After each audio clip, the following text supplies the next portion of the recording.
Tell me if I'm crazy. 2 days ago, I wanted to make a video about Fate of the Old Republic, and Mr. Matty beats me to the punch. Not by a day, but literally by hours. That's right.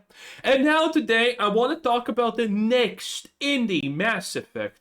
Exodus, that's right. It's gonna be great, everyone knows it. And here it is. Mr. Matty, again, is beating me exactly to the punch. It's almost like he knows what I want to do and does it before me. Now, I'm not into conspiracy theories on this, obviously, as we all know, but I do feel that the only reasonable explanation to this situation is that he's actually the dream-devouring serpent. That's right. Also, by the way, the Lovecraftian eldritch entity, the dream-devouring serpent, friend of the channel, obviously. In any case, I do find this slightly suspicious, and I do think that, logically speaking, the dream-devouring serpent hypothesis does kind of check all the boxes, and we have no reason to suspect it's not true at this point. What do you guys think? Salutations everybody, it is Matty here today. Hope you're all doing absolutely excellent. Today we are gathering to discuss a plethora of Exodus updates. Ladies and gentlemen, last time we sat down to talk about this game, it wasn't the best of news. Oh, and by the way, I'm still going to be doing a probably different Exodus video because there's no way Mr. Matty is going to talk about the same things I want to talk about. So we were talking about how James Olin, the original lead designer of Knights of the Old Republic and the studio head of Archetype Entertainment, developers behind Exodus, was stepping down. There were concerns because this was shades of BioWare if there would be more leadership exits or anything like that. This was a massively huge red flag. Not because the game looks actually like folk shit, honestly, because it does. It looks horrible, and it's gonna be really bad, everyone. I think everyone knows it at this point. Exodus is gonna be a massive, massive loss.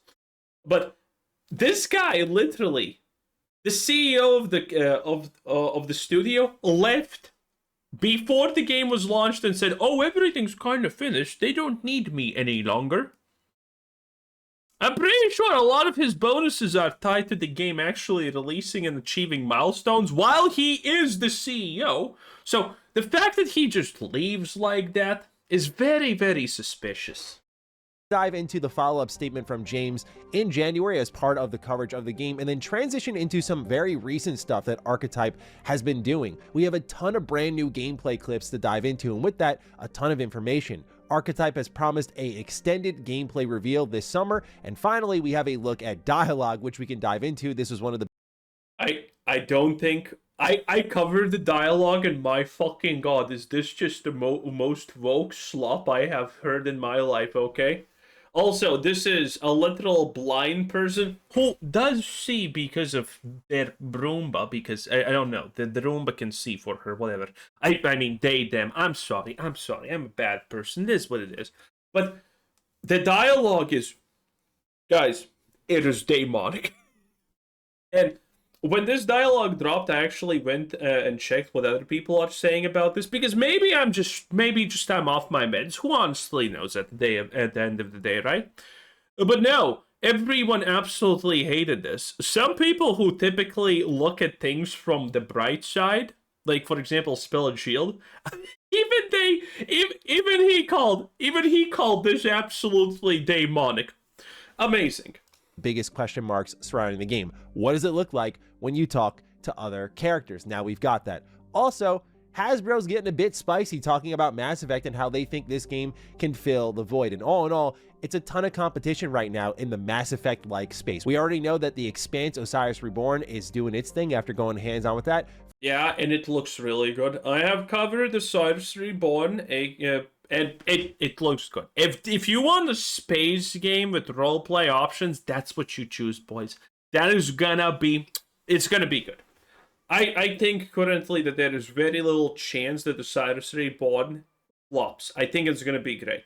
Feeling pretty good about it, but also really excited about the tone and the approach for Exodus, as I'll get into with the dialogue segment. So I want to break all of it down here with you, as again, we have a ton to get into before this summer's extended gameplay reveal. So with that, ladies and gentlemen, if you're new here, you're into what's going on with RPGs, consider getting subscribed. talking about again. Like the video right now. Takes less than 10 seconds. It is very good, and I greatly appreciate it. It does help the channel a lot. You do have a huge impact, and you help me out. So please, like and subscribe if you haven't already. Takes less than a second. Thank you. James Olin stepping down. Originally in that Bloomberg article, we covered how Hasbro spoke for James Olin. I found that to be a little bit concerning. Like, he can't speak for himself. Oh yeah, and for the people who don't know, this is by Wizards of the Coast. Exodus is literally sponsored by Wizards of the Coast. And Wizards of the Coast is the company that made Lord of the Rings black. Okay? They made Ninja Turtles non-binary. It's Hasbro, anything that they touch turns to shit very, very fast. So this alone, before we knew any news about Exodus, we knew it's probably over just because of Hasbro's massive involvement. As the studio head on why he's leaving. Why are the execs above him saying this is why he's leaving? Especially given the game hasn't shipped yet. Shades of BioWare, right? Well, now we do have comments from him, and I thought, in fairness, given I did say, oh God, is it in trouble, that we cover what he has to say here, especially because it looks a lot better, given that we now know there haven't been... By the way, I just want to also point out some megatisms, because this is... Guy sees swirly things in the sky, has no idea what it is, reaches hand out to touch it, it touches him, and then he's like, oh no, actually... Never mind, I regret my decision. Bruh, like, is he a child or something? Because, I mean, that's really stupid. He has to say here, especially because it looks a lot better, given that we now know there haven't been any other leadership exits. Like Chad Robertson is still there. We still have Drew Karpyshyn there. Jesse Sky is still there. So all in all, the leadership has remained outside of James Olin. He writes on Twitter, there's been some speculation about me stepping down as studio head of Archetype, my bad. That decision was one I made last summer. While Hasbro would have preferred I stay, the departure was amicable and fully supported, and I remain on good terms with everyone involved. After more than 6 years building Archetype and leading a AAA project while balancing Yeah, this is what they all say. Both creative and business responsibilities, I reached the point where stepping back made sense. Burnout is not unusual in this industry, and it felt like the right moment for new leadership to guide the project forward. Exodus is in a good place, guided by creative leaders I have worked with and trusted for decades, including Jesse Sky, with whom I originally founded Archetype. Right now, I'm focusing on what I enjoy most, story and world building. I am developing new worlds through my own company, Arcanum Worlds, and I also have a couple of upcoming books funded by Hasbro that I'm excited to share soon. So this is definitely good clarification. At the same time, not sure why it could have been done with the announcement that he was stepping down and Hasbro wanted to handle all of that, because it just didn't look good, especially given that there's a lot of conversation online about how Hasbro and Larian didn't have the best working relationship, and you kind of worry about what that... A horrible relationship, by the way. Hasbro's involvement, they didn't do a lot. But even that actually made Sven Winkle just abandon the idea of Baldur's Gate 4 because of Hasbro. He does not want to work with Hasbro no matter what. Because they thought that Baldur's Gate was a dead franchise, so they didn't really interfere too much with the work. They expected it to flop. Did to James Olin, certainly as someone who is a studio head themselves, although a much, much smaller team. Like, I will just say the managing of business and creativity on top of everything else, it's a lot. It's a lot. So certainly I sympathize, and I hope that James is doing good right now, feeling better, and all things considered, it looks like Exodus is in a good spot. We'll talk about all of the gameplay we've seen thus far, but for now I want to take a look at some recent comments from Hasbro in an interview on Games Radar Plus. The headline speaks for itself, saying that Mass Effect hasn't been great in a long time. The full quote is, "We just had this great team of people who are a bunch of former BioWare folks, some of the people responsible for my favorite games of all time," Cox said of Exodus's genesis in a wide-ranging interview with Games Radar Plus. "And they had a fantastic idea for basically D&D in space, and I was in."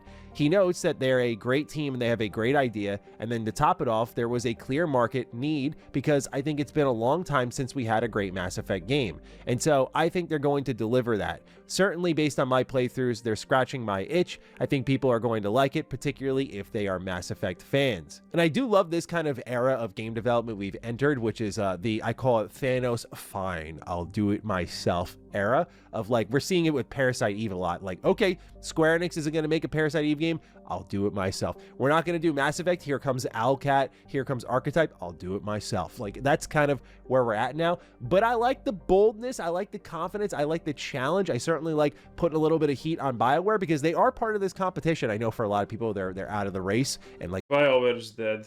Completely in last place. But look, until the doors have shut on BioWare, I will continue to at least hope they do well. Not going to pray on their downfall here. We'll talk about it, their downfall, but certainly not hoping they fail. So yeah, BioWare's in the mix with Mass Effect, but last Mass Effect we got was in 2017, I think it was, with Andromeda. And yeah, that wasn't fantastic. It played really— No. Mass Effect Andromeda was horrid. Horrid. There's the only videos you see about Mass Effect Andromeda currently, by the way, I've watched a couple of them like a month or two ago, by the way. They're really good. Is Mass Effect Andromeda is way worse than you remember. And it is. When you go into the detail what Andromeda provides, it is ridiculously bad. Really well. I enjoy the gameplay feel of Andromeda when it came to the writing and the storytelling, and Ryder himself just, yeah, wasn't a really great time. It was fun getting back to— Oh, that's actually a kinda accurate way of describing this. The gameplay is better combat-wise to a degree. It improves, it does improve on the stuff that kind of needed to be improved, but everything else is just worse. Some of the Mass Effect 1 vibes with exploration, but all things considered, it's been since Mass Effect 3 that we got a really great Mass Effect game, and that was 2012. Now, all of this could have been solved if BioWare just grew up and decided to re-release the Mass Effect 3 multiplayer to the masses as a free downloadable application.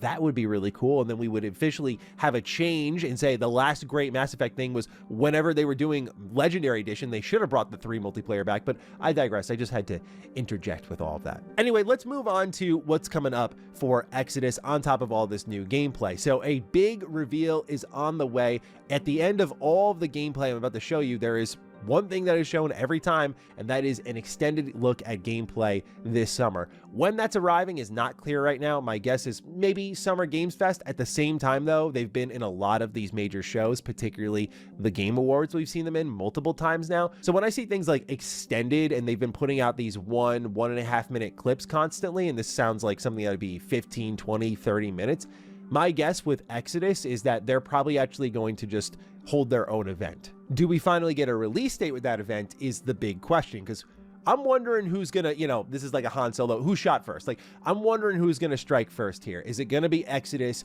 Is it going to be Expanse? Exodus did get a small delay out of this year, so it should be ready at the— It doesn't matter, honestly, which happens. If Exodus comes first, people are gonna, it's gonna be better for the Expanse, because people are gonna mock Exodus and then Expanse releases, and it's like, if you're disappointed with Exodus because it's woke shit, go play the Expanse. If the Expanse launches first, then no one's gonna pay attention to Exodus because it's gonna be really bad. I hope, honestly, that Exodus launches first so we can make fun of it, and then I can recommend the Expanse to everyone, because that's how I like to do things. Top of next year. Will Expanse get a delay, because we know how Owlcat games typically ship a little bit broken, but the question is who will strike first, because both those games are arriving springtime, and I feel like if we're going to get an extended gameplay look and they're finally starting to peel back the curtain on the game, I feel pretty strong that we will get a release date. At least I hope. Now, diving into the gameplay we actually saw, finally, dialogue, dude. I'm so surprised it took this long. And now seeing how at least— There's no way he calls the dialogue good. Great the writing is from this snapshot, admittedly, of a much bigger video game. Wait, did you just say good? Dialogue, dude. I'm so surprised it took this long. And now seeing how at least great the writing is from this snapshot, admittedly, of a— Captions. We saw, finally, dialogue, dude. I'm so surprised it took this long. And now seeing how at least great the writing is from this— Oof. I mean, it is what it is, boys. It is what it is. We need to make triple shorter. That's what he said. Oof. I mean, that's over. There is nothing positive to say about the dialogue. The dialogue, shit. I mean, you can go watch this if you want. It is peak millennial woke garbage inclusive nonsense. That's the best way that I can describe it without being mean and getting banned off of YouTube for using certain words. It is what it is. Oof, that no. Go watch this. It is horrible. It is horrible. Does Mr. Matty actually give an example of the dialogue? It's not a wheel, so not an emoticon wheel. I like the Mass Effect wheel, all things considered, but we saw how that could go into over-defining what the player could be. Andromeda really fell into that pit. Of course, Veilguard over-defined your character too. So I was very happy to see a little bit. Veilguard over-defined your character in only one way, and that was the only way you can play the game, being a woke ally. Of a scroll box where it's like these are your select dialogue options and they branch based on what the characters are saying. So I thought that was cool. This conversation we saw is about describing the environment to a party member by the name of Phaedra, who is blind thanks to the celestial virus, and she runs off of data purely, so she can't see anything. But for example, but she does somehow. She says in the conversation she knows the volume. Listen.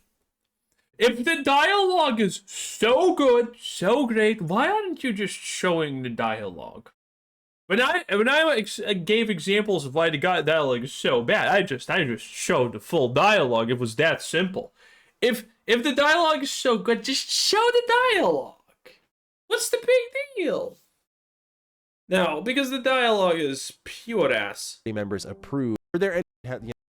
And yeah, for some reason, Mr. Matty refuses to show the great dialogue. Does he actually? No, wait. Does he show the Mass Effect dialogue, though? Writing bad technical con. This one, I did with absolutely beautiful, and I feel. No, he does not. Okay.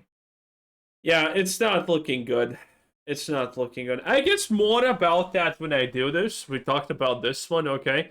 This is supposed to show you how great the engine is and how beautiful it is. It's like a fucking place where you just walk and you see this, and the engine is not even capable of rendering distance here, and it doesn't make sense. It's stupid. Anyway, that was Mr. Matty Plays, friend of the channel, Eldritch Lovecraftian entity, the Dream Devourer. Very cool, very cool. Thanks for watching. Bye.